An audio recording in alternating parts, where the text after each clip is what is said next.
Historian and author Vikram Sampant had spoken about the V D Savarkar issue at the India Today Conclave 2021. Listen in.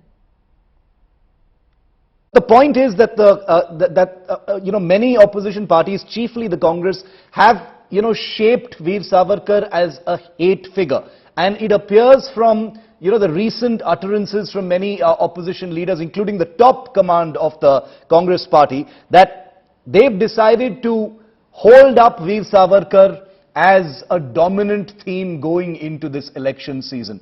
A, what do you think of that? And B, do you think that's going to have any traction? No, that's again very unfortunate, Shiv, because I think the Congress leaders need to go back and refer to their own tallest leader, Srimati Indira Gandhi. When Savarkar died in 1966, she as the Prime Minister had put out a very eulogizing message saying, his role in the annals of the freedom struggle is a very unique one, and that he is the very byword for patriotism, daringness and courage and so on. She got a stamp issued in his honor. She got a documentary film made through the government's INB ministry. She gave a personal grant to the Savarkar Memorial in Mumbai. So the Congress needs to then answer as to why, one of their tallest leaders, did she not know what all they are claiming that Savarkar is today, that he was a coward, he was a traitor, he was a British stooge, he was a conspirator in Gandhiji's murder.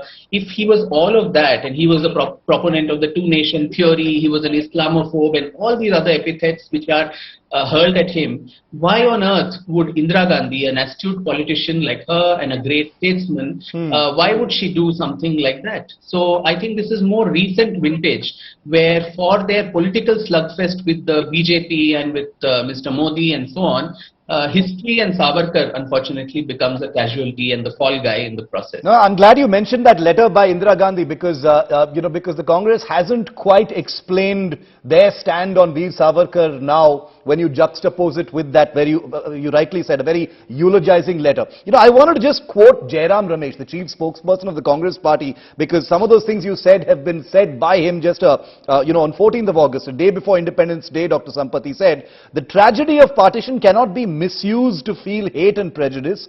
The truth is Savarkar originated the two-nation theory and Jinnah perfected it. Sardar Patel wrote, 'I felt that if we did not accept partition, India would be split into many bits and would be completely ruined.'" So this suggestion now that it was not Jinnah but Savarkar who originated and pushed the two-nation theory, that appears to be the new weaponization of the Savarkar debate by the Congress.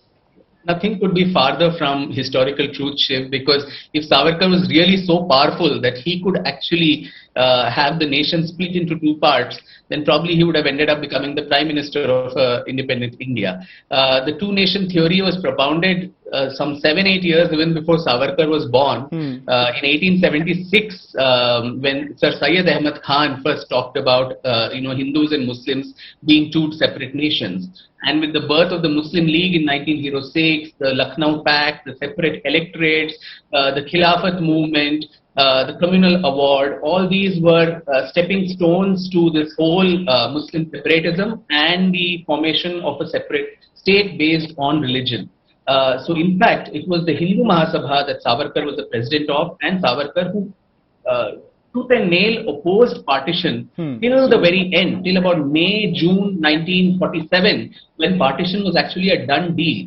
Including the Cripps mission that happened in 1942 that collapsed because the Hindu Mahasabha opposed it, only because it led the way to the formation of Pakistan. The Congress was actually willing to accept the Cripps proposals in return for Pandit Nehru becoming the first defense minister under the Viceroy's cabinet.